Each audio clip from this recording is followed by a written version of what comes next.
Cerita dibuka dengan memperlihatkan seorang pemuda bernama Gohan. Dia merupakan lulusan terbaik dari kampusnya. Dia berhasil menyelesaikan kuliahnya dengan predikat yang sangat membanggakan. Sesuatu yang tidak mudah bagi anak dari keluarga yang sangat sederhana dan miskin. Orang tuanya hanyalah penjual air galon minum. Meski begitu, mereka rela berkorban banyak agar Gohan bisa berkuliah. Berharap suatu hari Gohan mampu memperbaiki nasib keluarganya.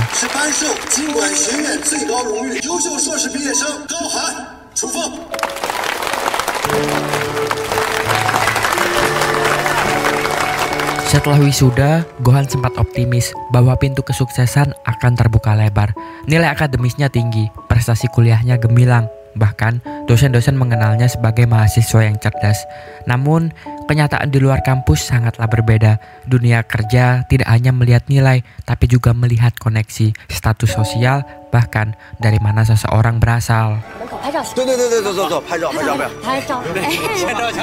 Tak terasa beberapa bulan berlalu semenjak Gohan lulus kuliah.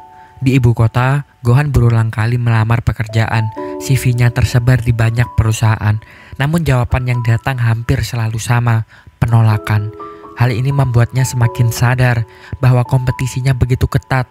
Banyak perusahaan hanya mau menerima lulusan dari universitas ternama, terutama yang pernah belajar di luar negeri. Sedangkan Gohan hanyalah lulusan kampus swasta di daerahnya.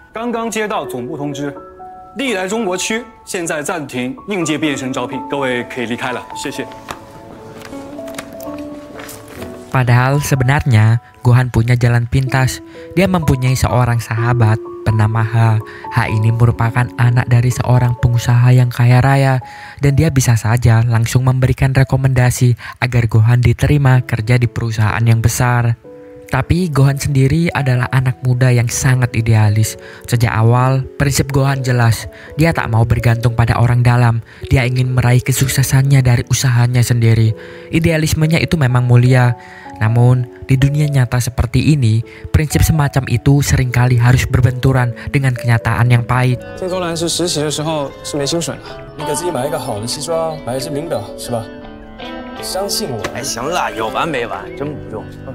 Dari hari ke hari terus menganggur, tekanan dari keluarga semakin besar.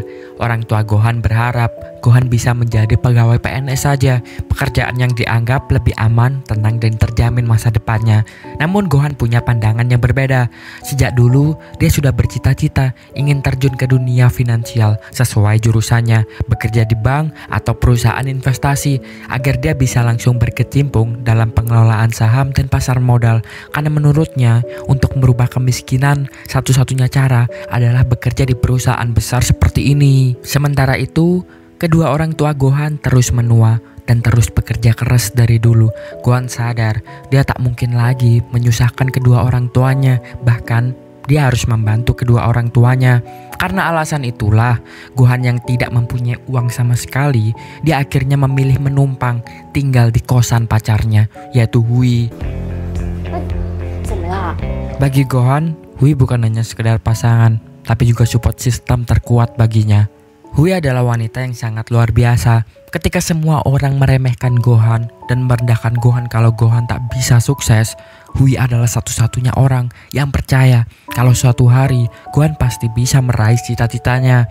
Dan dia rela untuk berbagi apapun, bahkan membantu berbagi tempat tinggal, selalu memberikan dukungan penuh. Baginya, menemani Gohan dari nol adalah bentuk nyata kesetiaan. Meskipun sekarang Gohan belum bisa memberikan apa-apa, tapi dia tetap ada di sampingnya Gohan untuk memberinya support dari sana. Hari-hari penuh kekhawatiran itu akhirnya berbuah secerca harapan. Setelah gagal melamar di berbagai perusahaan, tanpa diduga, Gohan mendapatkan kesempatan magang di sebuah perusahaan finansial besar bernama Bluestone. Meski ini berkat usaha kerasnya, tapi ada sedikit keberuntungan di baliknya. Ternyata, ayah sahabatnya, yaitu Ha, pernah menyarankan agar Bluestone membuka satu slot magang tambahan di perusahaan mitra mereka. Dari sanalah nama Gohan akhirnya bisa diterima. Mike? 记住了. Dan jelas ini bukan perusahaan abal-abal. Bluestone adalah salah satu raksasa finansial di Cina, bergerak di bidang investasi, pasar saham, hingga membantu perusahaan lain mencari modal lewat penawaran saham perdana atau biasa disebut IPO. IPO sendiri adalah proses di mana sebuah perusahaan pertama kali melepas sahamnya ke publik. Dengan cara ini, perusahaan bisa mendapatkan modal segar dari para investor. Bluestone bertindak sebagai pihak yang menjembatani, sekaligus mengambil keuntungan dari persentase fee setiap transaksinya. Bagi banyak orang, bisa masuk ke Bluestone berarti peluang emas. Namun, posisi yang diterima Gohan bukanlah posisi yang nyaman. Ia hanyalah seorang karyawan magang, tanpa digaji pula, dengan masa kontrak 6 bulan. Gak ada jaminan dia akan diangkat menjadi karyawan tetap. Status ini membuat para pekerja magang di Bluestone sering dipandang sebelah mata oleh pegawai-pegawai di sana. Dan benar saja, di hari pertamanya, Gohan langsung direndahkan dan dihina oleh atasan magangnya. Penampilannya seperti orang miskin, jasnya lusuh dan tidak bermerek, jauh berbeda dengan teman-teman magang yang lainnya. Tak heran, teman-teman magang yang lainnya pasti orang-orang yang kaya, berbeda dengan Gohan yang merintis sendiri semuanya, dan dia tak punya modal bahkan untuk membeli jas yang mahal.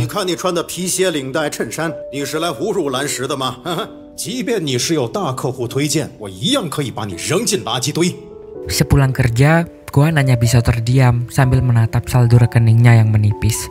Namun siapa sangka, Hui, pacarnya, menggunakan tabungannya untuk membelikan Gohan jas baru.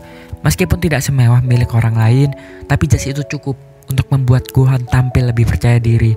Sikap Hui menjadi bukti betapa ia percaya pada Gohan. Meski jalan yang harus ditempuh Gohan itu begitu berat, tetapi dia yakin Gohan pasti akan sukses suatu saat nanti.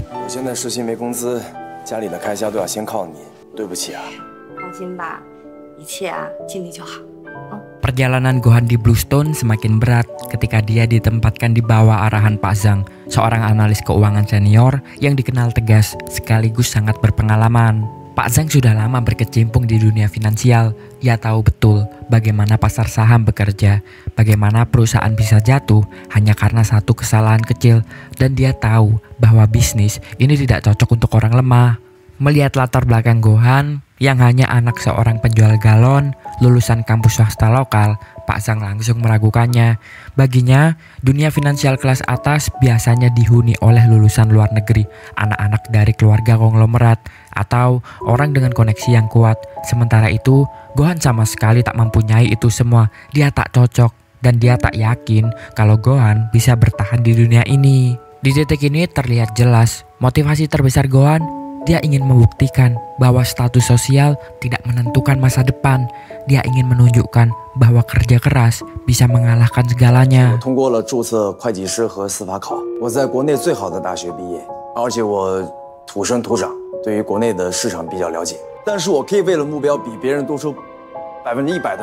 Setelah berulang kali meminta kesempatan, akhirnya Gohan diberikan kesempatan oleh Pak Zhang. Meski semula enggan, kegigihan Gohan perlahan meluluhkan hati sang senior. Apalagi Gohan menunjukkan pemahaman pada isu-isu terbaru di pasar saham dan berani menawarkan pandangan terhadap masalah yang sedang dihadapi oleh Pak Zhang. Tak hanya berhenti di situ, saat situasi membutuhkannya, Gohan diminta Pak Zhang untuk menjadi supir pribadinya. Tak diduga, Gohan ternyata mempunyai kemampuan mengemudi yang sangat luar biasa karena ternyata saat kuliah, dia sering menyambi untuk mencari uang dengan menjadi supir bayaran. Mereka pun tiba di perusahaan yang akan mereka investasikan. Perusahaan itu memproduksi helikopter. Dan di sana, Pak Zhang langsung menilai helikopter, kualitas komponen yang dipakai. Tak segan, Pak Zhang bahkan membongkar seluruh bagian helikopter tersebut yang ternyata diketahui menggunakan beberapa komponen dari produsen ternama. Dan itu menimbulkan kecurigaan pada investor lainnya. Dari pengalaman lapangan tersebut, Gohan mulai menyadari sesuatu tentang pekerjaannya di perusahaan Bluestone. Kalau finansial bukan hanya sekedar menghitung angka di atas kertas, tetapi juga memastikan bahwa setiap keputusan investasi memiliki dasar yang jujur dan transparan. Gohan juga mulai takjub dengan kejujuran Pak Zhang dan kecermelangan ide-ide yang beliau miliki.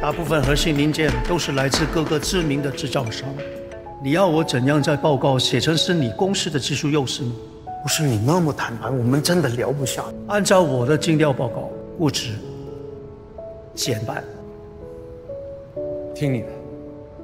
Thank you. Mereka pun sukses hari itu dan Pak Zhang semakin dekat dengan Gohan. Begitupun juga sebaliknya. Mereka berdua menjadi semakin nyaman. Dalam perjalanan pulang, Pak Zhang memberikan pesan kepada Gohan. Jika benar-benar ingin menjadi muridnya, maka Gohan harus siap dengan disiplin yang tinggi.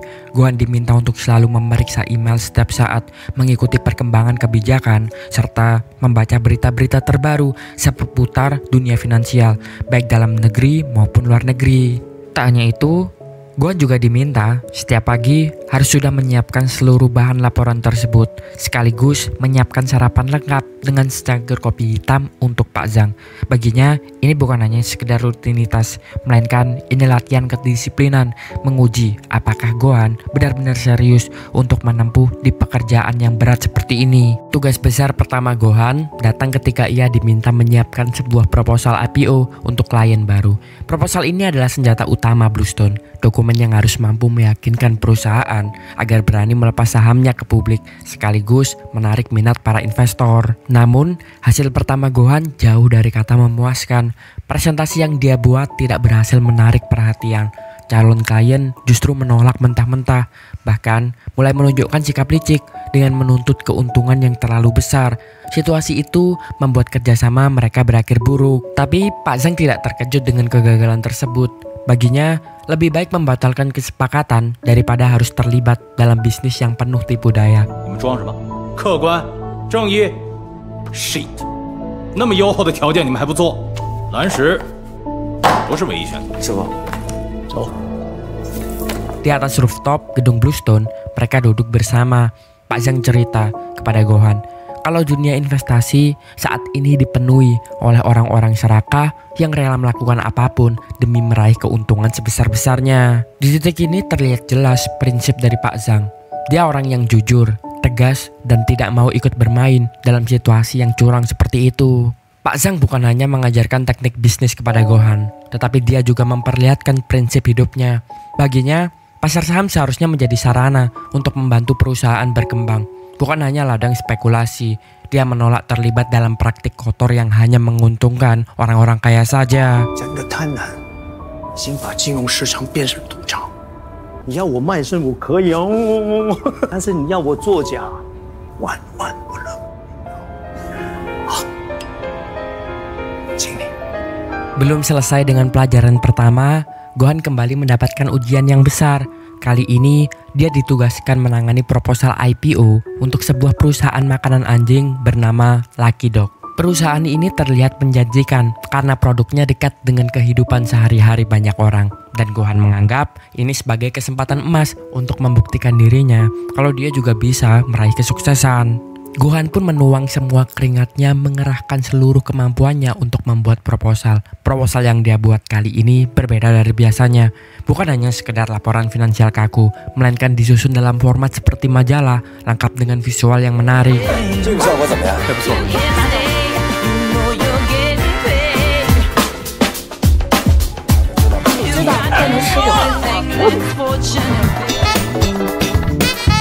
水果的产品都在这儿吗？对，都在这儿。 Setelah proposalnya jadi, Gohan dan Pak Zhang menemui Buma, pemilik dari perusahaan Lucky Dog. Dan tak diduga, ternyata Gohan memiliki pengetahuan terkait anjing. Karena dulu ketika kecil, dia mempunyai anjing juga. Dan pengetahuan keunikan Gohan itu membuat Buma terkesan dengan Gohan. Bahkan, dia menyukai Gohan dan meminta Gohan untuk nanti malam menemuinya langsung di rumahnya. 看来我们俩是应该要好好的认识一下，晚上到我家来，仔细的聊聊上市计划。就这样了。 Tentu Gohan sangat semangat dan malam itu Gohan pun tanpa pikir panjang langsung pergi ke rumahnya Buma berharap Buma bisa menerima tawaran proposal tersebut. Tetapi setibanya di sana, ternyata Buma tidak menganggap pertemuan ini hanya membicarakan bisnis saja. Buma ingin lebih, dia berharap lebih. Dia pun berusaha untuk menggoda Gohan. Buma pun meminta kalau dia akan menerima proposalnya asalkan Gohan mau tidur dengannya. Tentu saja Gohan enggan. Baginya, jabatan dan pekerjaan ini tidaklah sepenting wanita yang dicintainya, yaitu Hui yang selalu menemaninya dan menurutnya tidak worth it untuk menggadaikan kesetiaannya hanya demi untuk naik jabatan saja. 你要做的是什么呢？消我的疑虑。吊我胃口。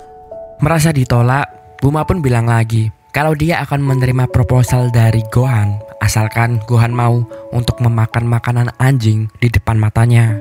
Awalnya Gohan ragu, tapi pikirnya memakan makanan anjing bukanlah apa-apa dibandingkan penderitaan tak punya uang sama sekali, dibandingkan melihat wanita yang dicintainya harus menderita karena dia tak bisa membantunya, dibandingkan harus melihat orang tuanya masih miskin. Karena hal itulah di situ dia pun langsung makan makanan anjing itu agar Buma bisa menerima tawaran proposalnya. 要不吃了它，要不就吃了我。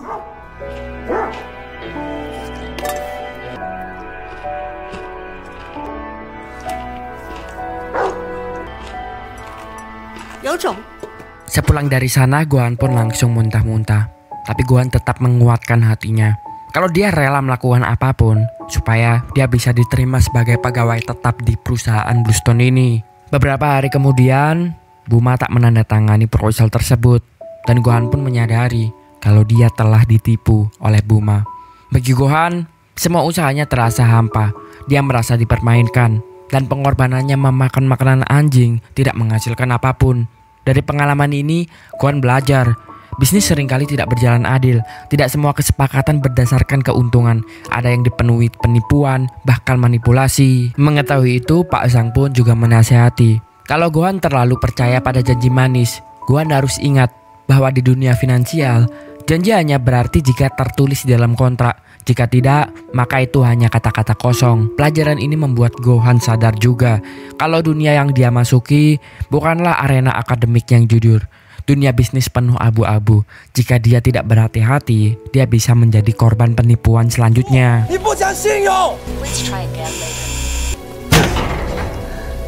Meskipun banyak rintangan, Gohan mulai lebih percaya diri. Dia sudah merasakan jatuh bangun di pekerjaan ini, mulai dari kegagalan proposal hingga jebakan dari klien. Semua itu membentuk dirinya menjadi lebih kuat. Namun, perjalanan Gohan baru saja memasuki babak yang lebih berat. Setelah kasus Lucky Dog, dia berhadapan dengan konflik yang jauh lebih besar. Konflik yang bukan hanya menguji keahliannya, tetapi juga integritas, kesetiaan, dan prinsip hidupnya. Setelah melewati berbagai cobaan di awal masa magangnya, Gohan mulai dikenal di lingkungan Bluestone. Dia memang masih dianggap sebagai anak baru, tapi semangatnya membuat orang-orang mulai melirik.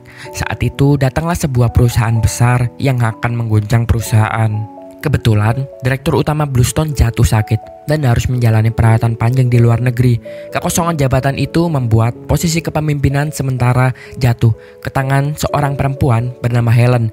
Dia merupakan eksekutif atasan ambisius yang dikenal pintar, berkarisma, tetapi juga haus kekuasaan. Rela melakukan apa saja demi bisa mendapatkan jabatan. 那现在是 Helen 副总裁负责，蓝石帮 HC 在海外上市，总部已经委任 Helen 全权负责。 Begitu dipilih menjadi direktur Bluestone, dia langsung mengumumkan rencana besarnya, sebuah mega proyek yang diyakini bisa mendongkrak nama Bluestone. Semua direksi diminta menandatangani persetujuan. Hampir semua setuju, kecuali satu orang, yaitu Pak Zhang. Bagi Pak Zhang, proyek ini terlalu mencurigakan. Dia sudah puluhan tahun berkecimpung di dunia finansial dan instingnya mengatakan kalau proyek ini ada yang salah. Meski hanya Pak Zhang yang menolak, tetapi proyek ini tak bisa dilanjutkan karena Pak Zhang merupakan salah satu petinggi yang dihormati di sana. Bahkan di kalangan luar negeri, para pejabat juga menghormati Pak Zhang. 你们为了业绩就把风险让所有股民去承担。我是内审委员会成员，我有权推迟签字。走。 Helen tahu betul kalau Pak Zhang itu tidak bisa dibujuk. Sudah bertahun-tahun dia mengenal Pak Zhang. Tetapi setelah mencari cara-cara, Helen memikirkan suatu cara. Dia mengincar titik terlemah Pak Zhang saat ini, yaitu Gohan. Karena di antara semua pegawai yang ada di perusahaan, satu-satunya orang yang dipercaya oleh Pak Zhang saat ini adalah Gohan itu sendiri. Sebelum mencoba membujuknya, Helen sudah lebih dulu mempelajari siapa Gohan. Dia tahu Gohan bukan berasal dari keluarga yang kaya. Dia menumpang hidup di kosan pacarnya hanya untuk bisa bertahan.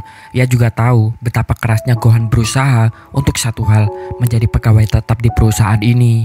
Dengan semua informasi itu, Helen mendekati Gohan bukan sebagai atasan, melainkan sebagai sosok yang menawarkan kesempatan emas. Janji yang dia sodorkan terdengar begitu manis. posisi tetap di Bluestone tanpa perlu menunggu masa percobaan, bonus besar, diikuti fasilitas yang dimiliki sejajar elit, dan juga hidup nyaman tanpa lagi dihantui masalah finansial.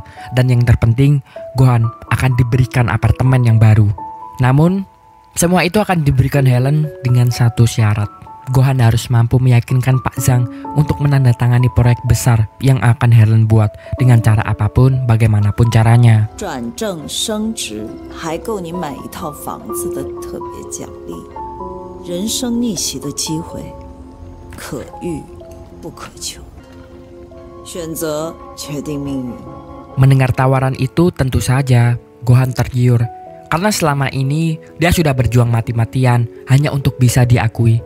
Kini kesempatannya ada di genggaman tangannya. Dia bisa menjadi pegawai tetap. Dan yang lebih penting, dia bisa mempunyai apartemen yang bagus untuk ditinggalinya bersama pacarnya. Awalnya Go-han tentu bimbang. Di satu sisi dia teringat akan pesannya Pak Zhang tentang pentingnya integritas dan idealisme. Tapi di sisi lain, tekanan hidup dan ambisi untuk menjadi karyawan tetap membuatnya tergiur atas tawaran dari Helen. Akhirnya Go-han pun goyah. Dia menerima tawaran Helen, meski itu berarti dia harus mengkhianati guru yang selama ini mengajarinya, guru yang selama ini menerimanya di antara semua orang yang berusaha membuangnya, yaitu Pak Zhang.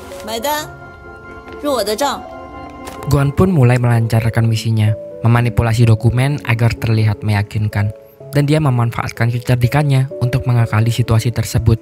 Pada akhirnya dia pun berhasil memperoleh tanda tangan dari Pak Zhang. Hari selanjutnya proyek dari Helen pun disetujui. Pak Zhang tentu kaget bagaimana dia bisa mendapatkan tanda tangannya. Dan dia menyadari kalau ternyata dia telah ditipu oleh orang yang paling dia percaya, yaitu Go-han. Mengejutkannya, di hari itu juga Pak Zhang memilih untuk resign. Karena dia merasa dia tak bisa lagi bekerja dengan orang yang mengkhianatinya. Apalagi orang itu adalah orang kepercayaannya. Terlebih lagi, dia juga tidak bisa bekerja dengan proyek yang sangat mencurigakan yang dilakukan oleh Helen. Di sisi lain, kepergian dari Pak Zhang tentu saja menjadi kemenangan besar bagi Helen. Sosok yang selama ini selalu menjadi penghalang dirinya itu sudah tiada. 鉴于实习期的优秀表现，蓝石中国投资银行部正式聘用高寒先生成为分析师。谢谢。 Setelah Pak Zhang memilih mundur, Helen mulai membawa Go-han lebih dalam ke inti bisnis Bluestone. Salah satu ujian barunya datang saat Bluestone hendak menjalin kerjasama dengan perusahaan HC, perusahaan manufaktur besar yang sedang mencari pendanaan. Mereka pun rapat. Pihak HC datang dengan penuh percaya diri, menuntut keuntungan perusahaan yang besar. Namun tanpa mereka sadari, Go-han sebenarnya sudah menyelidiki mereka diam-diam. Jauh sebelum rapat dimulai, dia turun ke lapangan menyelidiki proses produksi perusahaan tersebut. Dan hasil pengamatannya, ia menemukan adanya arus pengiriman yang janggal, indikasi manipulasi. Informasi ini dia simpan dalam rapat menunggu saat yang tepat untuk mereka buka perusahaan tersebut. Ketika pihak HC hendak menandatangani kontrak dengan sistem perolehan yang sama besar, Go-han akhirnya membuka semuanya. Dengan tenang, dia memaparkan hasil risetnya. Fakta itu membuat suasana ruangan mendadak hening. Para perusahaan HC kaget sekaligus tersudut karena bukti yang dibawa Go-han terlalu jelas. Awalnya mereka berusaha untuk membela diri, tetapi posisi mereka sudah lemah. Pada akhirnya pihak HC pun terpaksa mengakui adanya kejanggalan tersebut dan memberikan sepakat untuk porsi keuntungan yang lebih besar kepada Bluestone. 请您解释一下，为什么你们产品售出的总量要比购入的原材料还要多？运进码头再拉回来，你们库存确实不少。I suggest we double Bluestone's commission and increase Bluestone's initial shares by 5%. How about that? Apa yang dilakukan Go-han hari itu benar-benar membuat Helen terkesan. Sekarang dia melihat Go-han bukan hanya sebagai seseorang yang berani, muda, tetapi Go-han juga orang yang cerdas. Dan sejak hari itu, posisi Go-han pun resmi diangkat menjadi karyawan tetap. Tak hanya itu, sesuai janjinya Helen, dia juga mendapatkan apartemen yang bagus untuk Go-han tinggal. Sekarang, Go-han benar-benar berubah 180 derajat. Dari seorang anak magang yang dulu hanya dipandang sebelah mata, Kini dia menjelma menjadi sosok yang berpengaruh dengan gaya hidup yang mewah, apartemen yang mewah di pusat kota, dan tempat tinggal barunya dikelilingi dinding kaca yang tinggi, pemandangan yang indah, dan segala fasilitas yang dulu dia hanya bisa mimpikan ketika dia masih tak punya apa-apa. Lalu Gohan membawa pacarnya, Hui, untuk tinggal bersamanya di apartemen barunya. Begitu masuk di apartemen itu, Hui nyaris tidak percaya dengan apa yang dilihatnya. Pacarnya yang dulu menumpang di kos sederhana, kini memiliki apartemen semewah ini. Tatapannya penuh haru, bangga dan kagum. Baginya, semua pengorbanan menemani Gohan sejak awal akhirnya terbayarkan. Dan memang, apa yang didapatkan oleh Gohan itu layak dengan perjuangan kerasnya selama ini.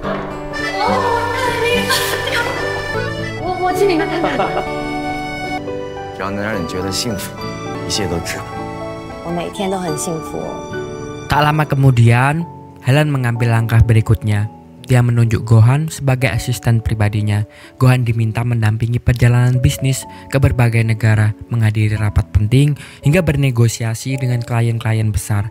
Salah satu perjalanan itu membawa mereka ke Hong Kong. Di Hong Kong, mereka pun mengobrol sampai malam dengan klien sambil mabuk. Saat larut malam, dalam keadaan setengah sadar, Helen meminta Gohan untuk membawanya ke kamar. Gohan berniat pergi setelah memastikan semuanya baik-baik saja, tetapi Helen menahannya.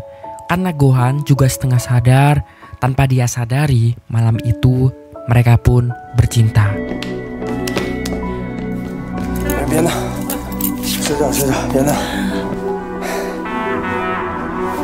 Keesokan paginya, Gohan terbangun dengan kebingungan dan penuh penyesalan. Tetapi Helen langsung bilang kalau Gohan santai saja. Lagian, Helen tak punya waktu untuk mengurusi urusan hubungan pribadi dan dia tidak menganggap ini serius. Namun tetap saja, bagi Gohan, dia merasa menyesal karena dia telah merasa kalau dia mengkhianati kesetiaan pacarnya Hui selama ini. Beberapa hari kemudian, sebuah rapat besar digelar di Bluestone. Kejutan terjadi ketika Helen menunjuk Gohan untuk menggantikan posisi manajer senior dalam menangani sebuah mega proyek. Keputusan itu membuat banyak petinggi terkaget-kaget. Bagaimana mungkin seorang karyawan baru yang bahkan belum lama diangkat menjadi pegawai tetap langsung dipercaya memimpin proyek sebesar ini. Namun Helen sudah menetapkan pilihannya dan Gohan masih dibutakan oleh ambisi, langsung menerima tanpa ragu. 我打算把这个项目交给高寒负责。谢谢李总裁。 也请大家相信我，我绝对有信心，也有能力可以接管这个项目。 Ternyata di balik promosi itu, Helen mempunyai rencana licik. Proyek yang dimaksud melibatkan sebuah perusahaan bernama New Life yang dipimpin oleh ayahnya Ha, sahabat lama Gohan. New Life tengah mengembangkan energi terbarukan, sebuah inovasi berani namun membutuhkan modal yang luar biasa besar. Helen tahu betul kedekatan Gohan dengan ayahnya Ha bisa menjadi kunci untuk melancarkan investasinya mereka. Setelah melalui berbagai diskusi panjang antara ayahnya Ha dan juga Gohan, muncul usulan dari Helen yang mendorong Gohan untuk menawarkan sebuah skema finansial yang disebut Bet on Agreement. Skema ini intinya Bluestone akan memberikan dana investasi besar. Sebagai imbalan, New Life harus memastikan harga saham mereka tetap tinggi. Jika saham jatuh di bawah batas tertentu, maka mayoritas saham perusahaan otomatis berpindah ke tangannya Bluestone. Bagi New Life, ini ibarat perjudian finansial. Kalau berhasil, mereka akan dapat modal besar dan perusahaan berkembang pesat. Tapi kalau gagal, seluruh perusahaan mereka bisa hilang. 若二级市场股价跌破10港币，卓内要以10港币的价格定向回购蓝氏的全部股份，或者蓝氏可以选择楚志宏无偿转让10%的股份作为补偿。 Gohan yang sudah dikuasai ambisi terus meyakinkan Ha dan ayahnya untuk menerima tawaran ini. Ia percaya sepenuhnya bahwa inovasi energi hidrogen akan membuat harga saham New Life melesat. Ha sempat ragu karena tahu kondisi perusahaan yang masih rapuh. Tapi tekanan Gohan semakin kuat. Pada akhirnya, Pak Chris, ayahnya Ha, menandatangani kesepakatan tersebut.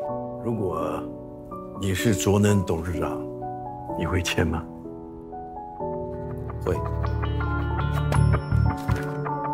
Tak lama kemudian, Helen menjalankan rencana liciknya. Dia sengaja mengirimkan bukti reservasi hotel atas nama dia dan Gohan langsung ke alamatnya Hui.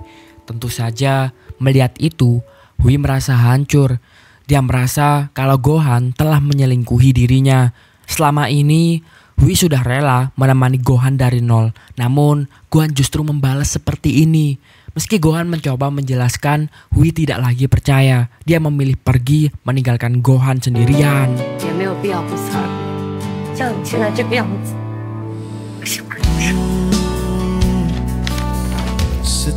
我被蓝石录取了。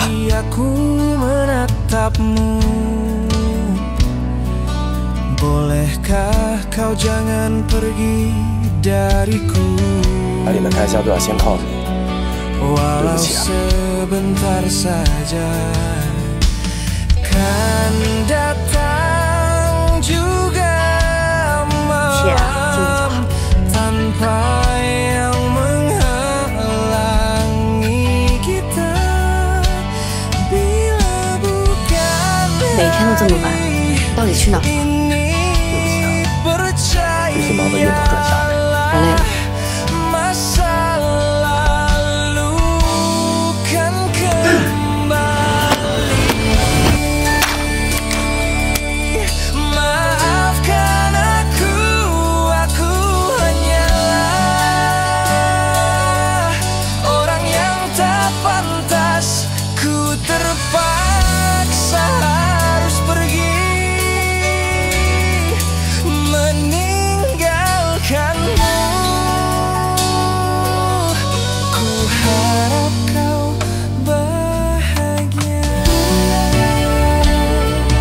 Helen pun terus melanjutkan rencananya. Begitu saham New Life mulai diperdagangkan, dia diam-diam bekerja sama dengan pemasok untuk memutus jalur suplai perusahaan. Tanpa bahan baku, operasi perusahaan tersebut lumpuh. Perlahan, harga saham yang semula menjanjikan berubah anjlok drastis. Masyarakat yang awalnya begitu antusias dengan IPO New Life kini dilanda kepanikan. Hari demi hari, grafik saham terus menurun tajam hingga menyentuh titik kritis. Dan saat itulah klausul bet on agreement aktif. Mayoritas saham New Life otomatis berpindah ke tangan Bluestone. Helen hanya tersenyum puas. Bagi Bluestone, ini kemenangan besar. Tetapi bagi New Life, ini adalah kehancuran. 放心啊，我会 尽快筹措资金。 Dampak kehancuran perusahaan New Life tidak hanya merugikan perusahaan itu saja, tetapi juga menghancurkan banyak orang. Pak Chris, ayahnya Ha, stres berat karena perusahaan yang ia bangun seumur hidup hancur dalam sekejap. Penyakit jantungnya pun kambuh, hingga pada akhirnya dia meninggal dunia. Karena itu, Ha pun hancur secara mental. Dia kehilangan ayahnya, kehilangan perusahaan keluarga, dan merasa dikhianati oleh sahabatnya sendiri, yaitu Gohan, yang justru menjadi orang yang mendorong mereka untuk menandatangani perjanjian yang berbahaya dan menipu ini. 原来是欺骗我们呀！滚！他们还有脸来啊！你看，他们那么是让你做什么？ Bagi Gohan, semua ini menjadi mimpi buruk. Dia mungkin berhasil mendapatkan yang diinginkannya dulu ketika dia masih miskin, status karyawan tetap, jabatan yang tinggi. Tetapi semuanya harganya sangat mahal. Semua orang yang dia kenal hancur akibat dari keputusannya. Karena dihantui rasa bersalah, Gohan kehilangan arah. Dia sadar bahwa ambisinya telah membutakan matanya. Janji yang ia buat pada Hui terasa hampa. Bagaimana mungkin dia bisa membanggakan dirinya jika kesuksesannya berdiri di atas kehancuran banyak orang. Di tengah keputusasaan itu, Gohan berdiri di atap gedung Bluestone, tempat yang dulu dia kerap gunakan dengan Pak Zhang untuk menenangkan pikirannya. Angin pun menusuk tubuhnya, seolah-olah ikut menyuarakan kehampaan yang dia rasakan. Untuk sesaat, Gohan benar-benar terpikir, apa aku mengakhiri hidup saja dengan melompat dari sini mengakhiri semuanya. Namun sebelum melakukan hal nekat tersebut, dia menekan satu nomor yang dia takut untuk hubungi. Tapi rasanya orang ini adalah orang yang pantas untuk dia ceritakan, yaitu gurunya, Pak Zhang. Meski hatinya penuh kecewa, Pak Zhang tetap datang.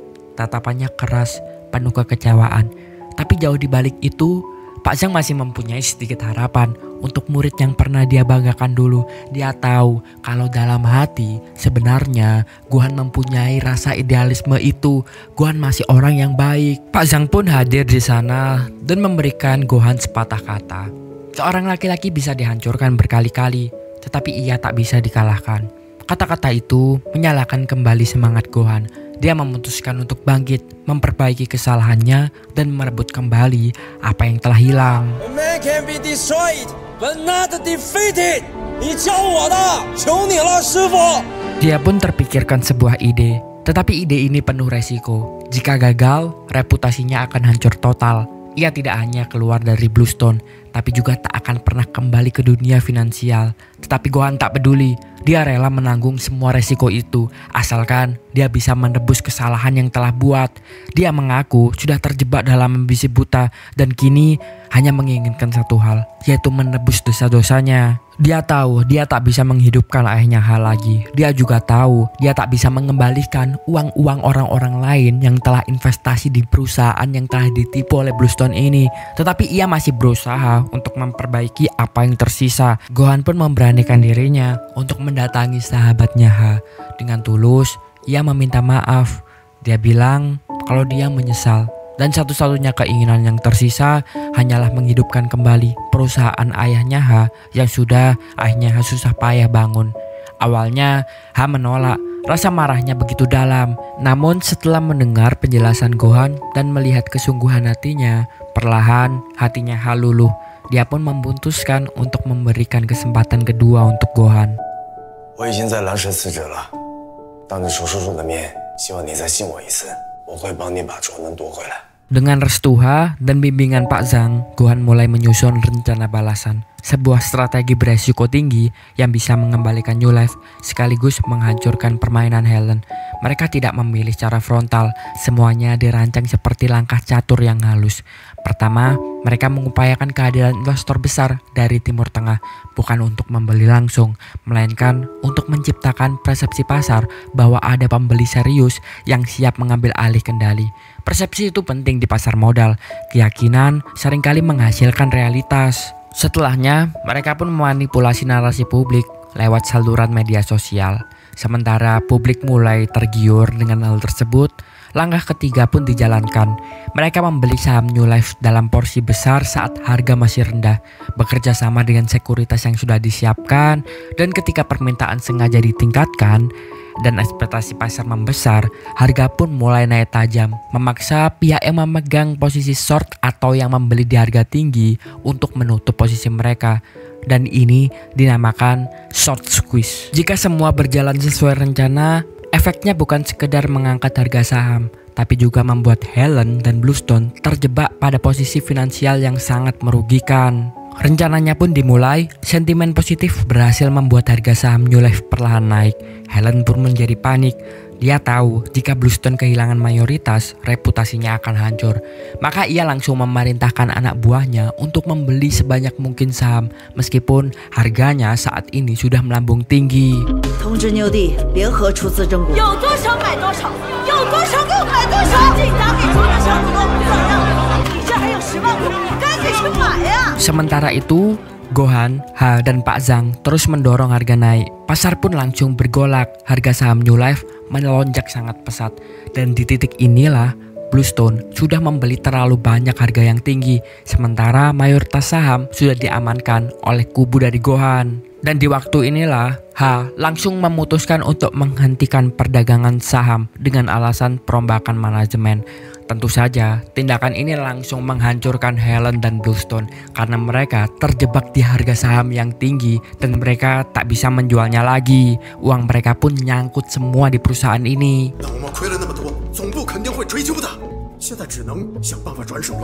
Gohan dan Ha pun berhasil membalaskan dendam mereka kepada Helen, meskipun mereka harus menghadapi konsekuensinya karena apa yang mereka lakukan tercium oleh pihak berwenang. Dan pada akhirnya mereka harus mendapatkan hukuman. Tapi bagi Ha ini bukan masalah, karena ini setimpal daripada dia harus melihat warisan ayahnya hancur di tangan orang yang serakah. Bagi Gohan sendiri, ini hukuman yang pantas untuk apa yang dilakukannya. Sementara itu, Helen yang dulu begitu percaya diri, kini dia jatuh terpuruk. Reputasinya hancur, kekuasaannya lenyap. Ia marah besar pada Gohan, tapi bagi Gohan, semuanya sudah selesai. Keserakahan Helen adalah penyebab utama semua tragedi ini, dan akhirnya dia pun terjatuh juga. Meskipun sudah tidak bekerja di Bluestone lagi setelah semua berakhir dan tak mempunyai apa-apa lagi, Gohan berusaha untuk memperbaiki hidupnya. Dia pun mendatangi pacarnya, Hui, berusaha menjelaskan semua kesalahpahaman yang terjadi.